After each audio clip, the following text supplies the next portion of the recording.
ये देखिए परिपथ का, सरल परिपथ का ये जो सवाल है, ठीक है, पहला सवाल इसको दिखाएंगे। ठीक है, कल हुआ था वह आंतरिक प्रतिरोध, विद्युत वाहक बल और टर्मिनल विभवांतर। ठीक है, तीनों में संबंध बताए गए थे, उसी पे सवाल है। किसी परिपथ का आंतरिक प्रतिरोध 1.5 ओम व विद्युत वाहक बल 6 वोल्ट है। यदि परिपथ में 2 एम्पीयर की धारा प्रवाहित हो तो परिपथ का टर्मिनल विभवांतर ज्ञात कीजिए। ठीक है, तो इसमें हम क्या करेंगे, हल करेंगे। आर का मान दिया है 1.5 और भी का मान दिया है, टर्मिनल विभवांतर भी का मान दिया है 6.0 वोल्ट और धारा आई का मान दिया है 2 एम्पियर।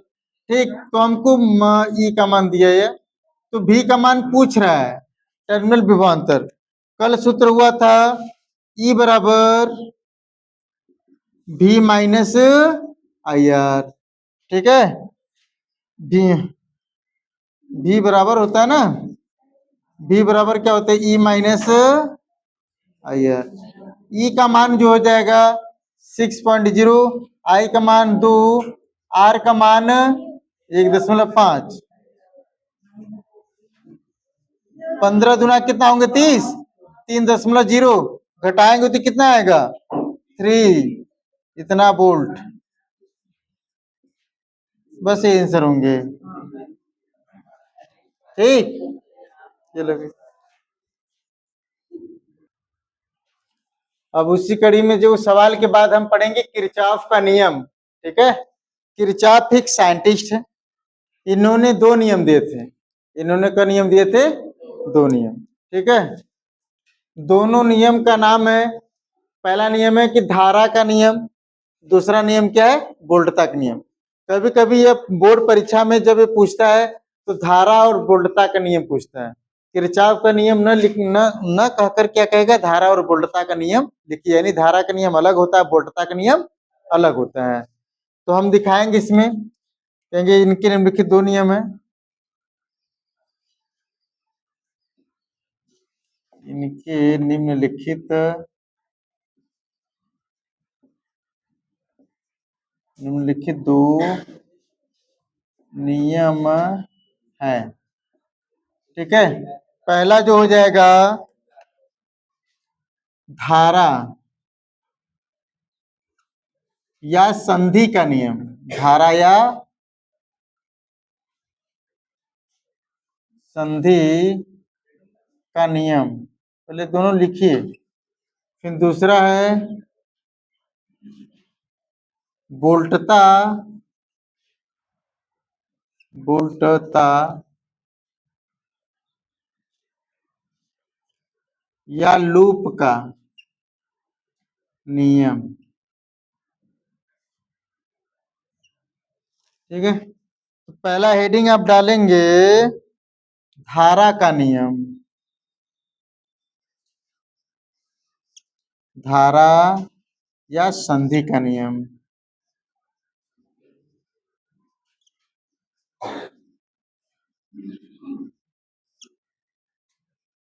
ठीक है, इसका इंग्लिश लिखना चाहे तो लिख देंगे, करंट और जंक्शन, जंक्शन लॉ। ठीक है जी, अब इसको हम क्या बताएंगे, देखिए धारा या संधि के नियम। ठीक है, संधि माने पहले देखिए धारा तो जान रहे, लेकिन संधि आप वहां पे जानेंगे जहां पे ढेर सारे परिपथ के तार आकर जुड़ते हैं और वहां से लाइन, मतलब वहां पे लाइन आता भी है और लाइन वहां से जाता भी है। जो धारा संधि की तरफ आएगा वह धारा धनात्मक होंगे, और जो धारा संधि से दूर जाएंगे वह क्या होंगे, ऋणात्मक होंगे। ठीक है, संधि की तरफ आएंगे धनात्मक और संधि से दूर जाएंगे तो ऋणात्मक। जैसे संधि आप देखेंगे जितने भी रेलवे स्टेशन होंगे, ठीक, जितने भी रेलवे स्टेशन होंगे, बड़ी बड़ी जितनी स्टेशन है वहां पे जाएंगे तो लिखा रहता है ना, पटना जंक्शन, वाराणसी जंक्शन, है ना। अपने कैंट यहाँ चले जाएंगे तो लिखा रहेगा ना वाराणसी जंक्शन। जंक्शन लिखा रहता है। जंक्शन मतलब वहां पे बहुत सारी ट्रेनें आती भी हैं और वहां से जाती भी है। ठीक है, जंक्शन लिखा रहता है। किसी भी सिटी में जाएंगे, बड़ा स्टेशन होगा तो वहां पे जंक्शन ही लिखा रहेगा। जंक्शन का मतलब होता है कि वहां पे बहुत सारी ट्रेनें आती भी हैं और वहां से जाती भी है। ठीक, तो यहाँ पर परिपथ की बात चल रहा है, तो परिपथ में क्या होगा, जैसे बोर्ड है, बोर्ड में वहां पे बोर्ड से क्या होगा, बोर्ड में लाइन आएगा भी और वहां से लाइन जाएगा भी, तो बोर्ड को आप कह सकते हैं संधि है। ठीक है, तो यहाँ पर भी कहेंगे कि किसी संधि पर मिलने वाली, इसका जो नियम है कहेंगे इनके अनुसार,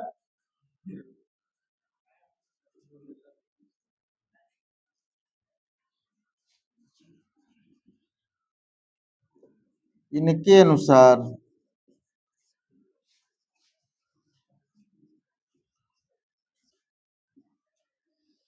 इनोट कॉम लिखेंगे,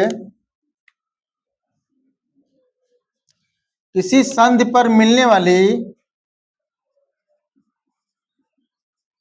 किसी संधि पर मिलने वाली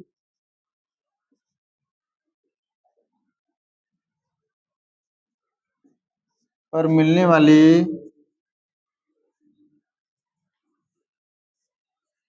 मिलने वाली समस्त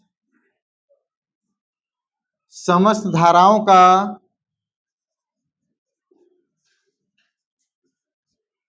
समस्त धाराओं का बीजी योग शून्य होता है।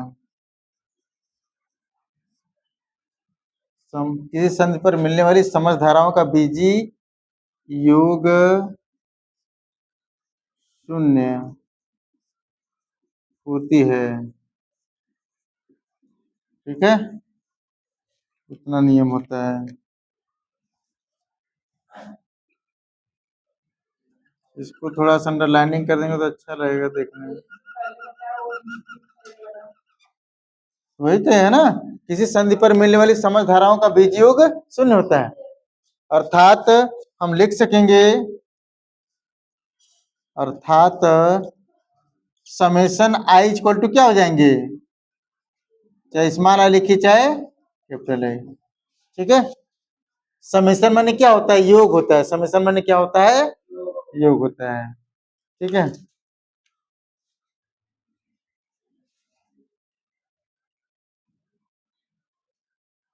और यह जो नियम है आवेश संरक्षण के नियम का प्रतिपादन है ना, इसको नीचे लिख लीजिएगा, या तो अभी रहने दीजिए, अभी रहने दीजिए, उसको लास्ट में हो जाएंगे। नीचे दिखाई दे रहा है ना,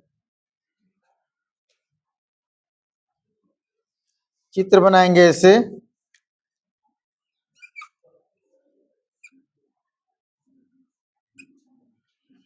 या I1 I2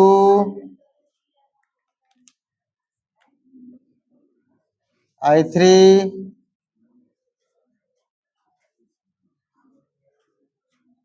और फिर I4 I5 I6 I7 I8। ठीक है, अब इसमें देखेंगे कि जहां पे देखिए यहाँ पे तार जुड़ा हुआ है सब ना, यहाँ पर, तो यहाँ पर जो संधि की तरफ जाएगा धारा वह धनात्मक होंगे और जो संधि से दूर जाएगा वो क्या होंगे, ऋणात्मक होंगे। देखते इसमें कौन कौन संधि की तरफ जा रहा है। देखिए I1 संधि की तरफ जा रहा है ना, तो I1, ठीक है, यह I2 संधि से दूर जा रहा है, -I2 ना, फिर I3 संधि की तरफ आ रहा है तो +I3, फिर I4 संधि से दूर जा रहा है तो -I4, फिर I5 संधि की तरफ जा रहा है तो +I5।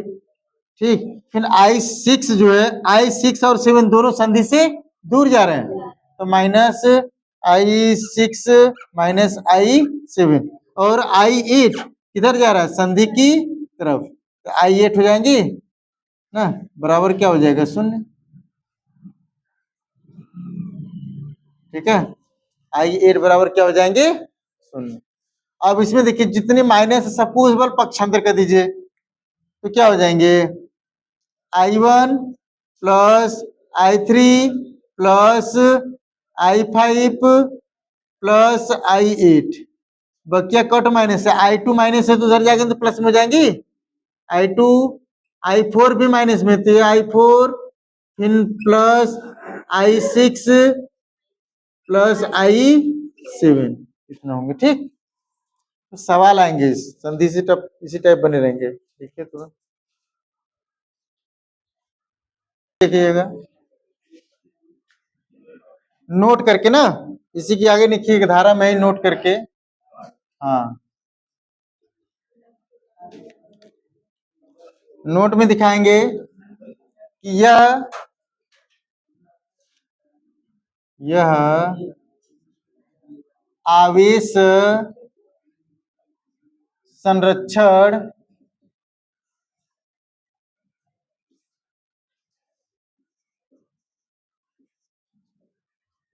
के नियम का प्रतिपादन है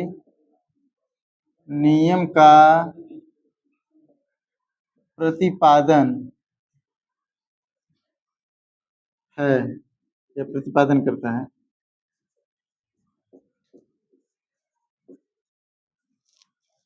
ठीक है, आवेश संरक्षण के नियम का प्रतिपादन करता है। आवेश संरक्षण का नियम आप पढ़े होंगे पहले ही पाठ में। ठीक, इस पर सवाल लिखिए, सवाल क्वेश्चन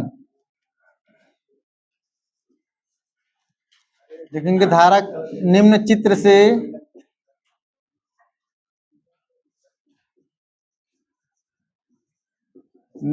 से धारा का मान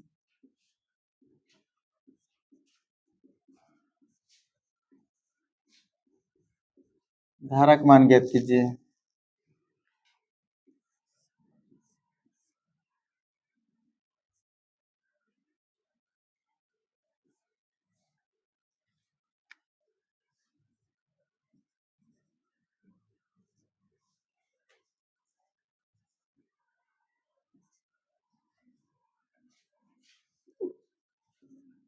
six ampere, 8 ampere, 3 ampere,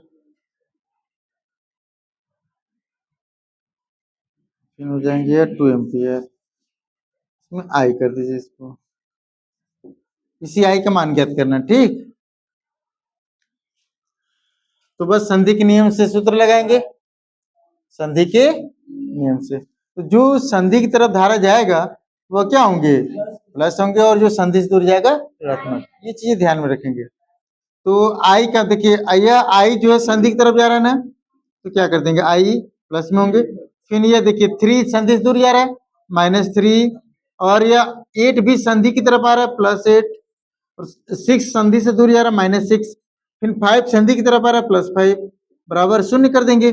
minus minus जोड़ेंगे, 36 9, 8 5 कितना होंगे, तो +13 -9, घटाएंगे तो आई प्लस कितना हो जाएंगे, 4 हो जाएंगे।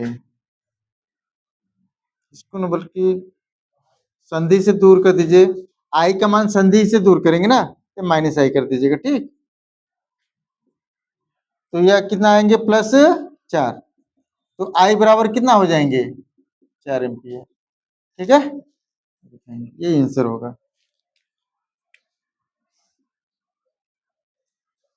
ठीक।